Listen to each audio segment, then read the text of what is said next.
Good morning, everyone. Today we start new chapter 2, that is exponents. Okay. In a previous class, you also read this chapter, exponents. In exponent, something raised to the power is called exponential form. Okay. जैसे for example 3 to the power 2. Okay. इसको क्या read करेंगे student? 3 raise to the power 2, 3 raise to the power 2. नीचे वाले को क्या बोलते हैं students? Base. And this is exponent. Exponent उसका जो अनदर नेम है उसको इंडेक्स भी बोलते हैं. इसको क्या रीड करेंगे? 3 रेज टू द पावर 2. और ये जो पूरा फॉर्म हो गया 3 स्क्वायर इसको भी बोल सकते हैं. तो ये कौन सा फॉर्म है? Exponential form. Okay, exponential form.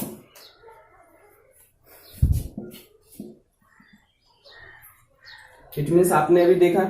जैसे एक और एग्जांपल के थ्रू समझे तो अगर 5 टू द पावर 3 है, ठीक है, इसको क्या रीड करेंगे student? 5 raise to the power 3. Where अगर हम बोलेंगे बेस इज 5 एंड एक्सपोनेंट को पावर भी बोलते हैं, इंडेक्स भी बोलते हैं. पावर क्या है स्टूडेंट? 3. ठीक है. और दिस इज किस फॉर्म में है? ये एक्सपोनेंशियल फॉर्म में है. किस फॉर्म में है?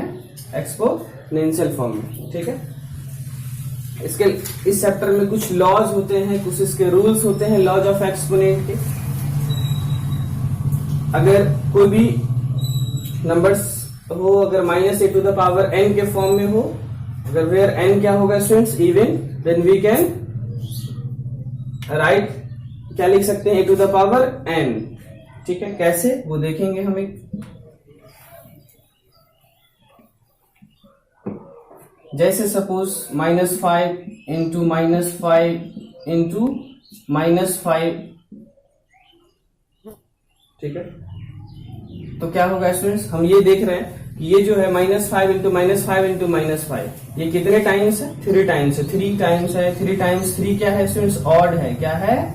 3 ऑड है. 3 टाइम्स है तो 3 क्या है? ऑड. तो ऑड के केस में क्या होता है स्टूडेंट्स?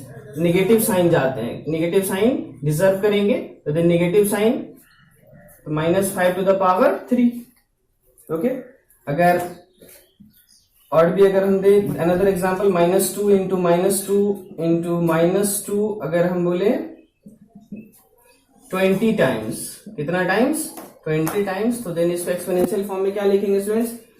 वी नो दैट कितना टाइम्स मल्टीप्लीकेशन है? 20 टाइम्स. तो 20 क्या होता है? इवन. क्या होता है? 20 इवन. तो वैसे केस में क्या होता है? Positive sign.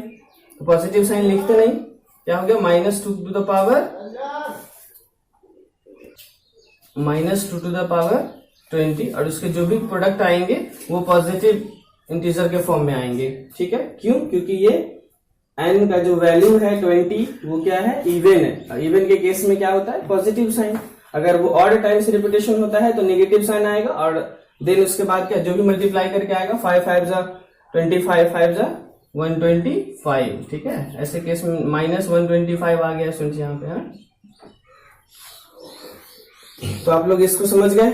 ये क्या था? अगर कोई भी नेगेटिव इंटीजर्स के लिए, पॉजिटिव इंटीजर्स के लिए अगर उसका जो रिपीटेशन है अगर इवन टाइम्स होगा तो उसमें पॉजिटिव साइन होता है. अगर वो ऑड टाइम्स होता है तो वो क्या होता है? Negative sign.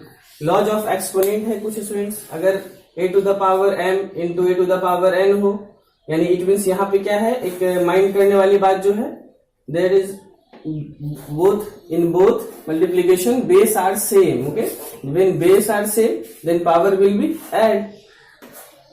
There is also base same but there is division. Then division के केस में क्या हो जाता है? subtraction. Something raised to the power 0 is equal to 1. अगर कोई भी नंबर्स के पावर अगर 0 होते हैं, हम सारे लॉज ऑफ एक्सपोनेंट को बाय एग्जांपल बता रहे हैं स्टूडेंट्स. देखेंगे आप लोग.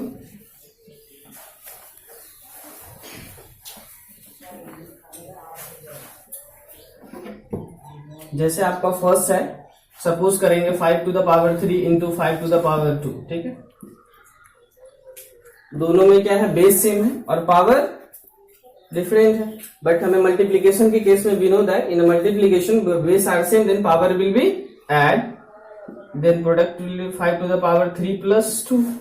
तो क्या हो जाएगा 5 to the power 3 plus 2 is equal to 5। It means इसको आप क्या कर सकते हैं 5 रेज टू द पावर 5 को आप क्या लिख सकते हैं 5 टाइम्स पावर, तो उसका रिपीटेशन बताता है स्टूडेंट्स, है ना।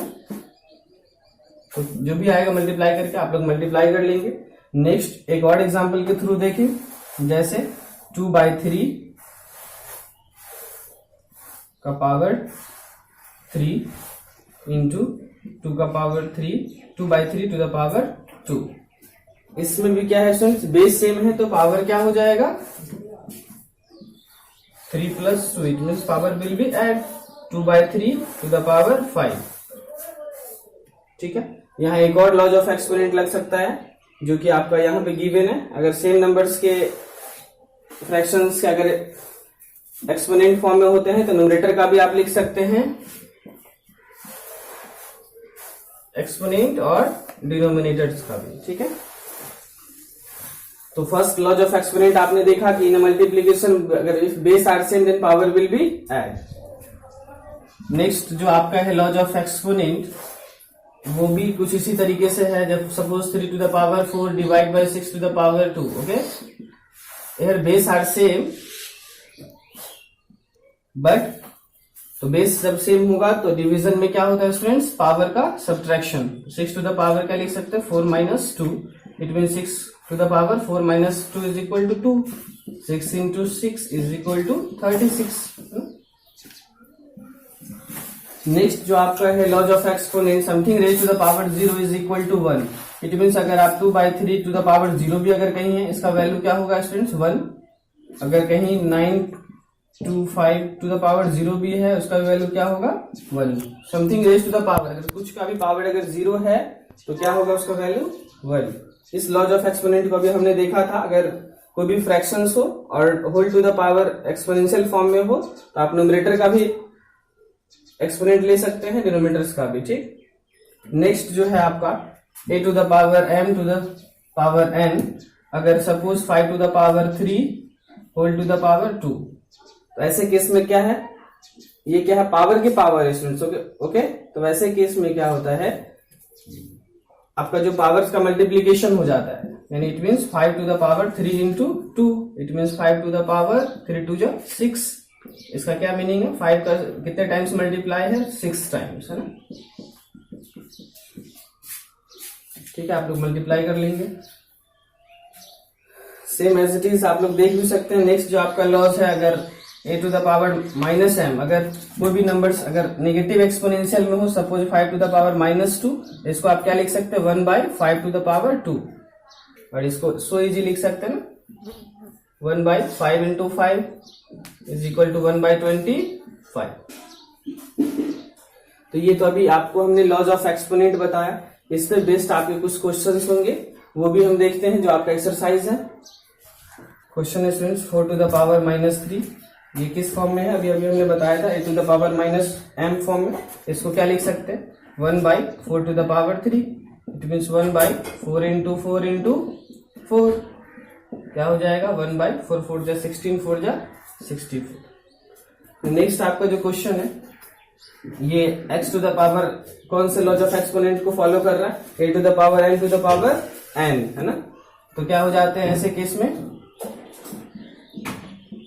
पावर्स के मल्टीप्लीकेशन हो जाते हैं। तो क्या हो जाएगा 3/2 टू द पावर 2 टू जा 4 -4। ठीक है, इसको भी हम क्या लिख सकते हैं स्टूडेंट्स 1/3/2 टू द पावर 4। ठीक है, तो ये क्या हो जाएगा 1/3 टू द पावर 4 भी लिख सकते हैं और 2 टू द पावर 4 भी लिख सकते हैं। ठीक है, अगर आप ये अगर रिवर्स करेगा तो क्या लिख सकते हैं 2/3 whole to the power 4।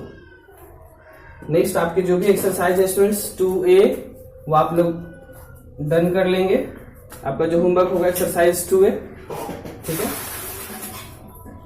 Do exercise 2a। आपको जो भी क्वेश्चंस डाउट होगा आप लोग पूछ सकते हैं। Okay, thank you class.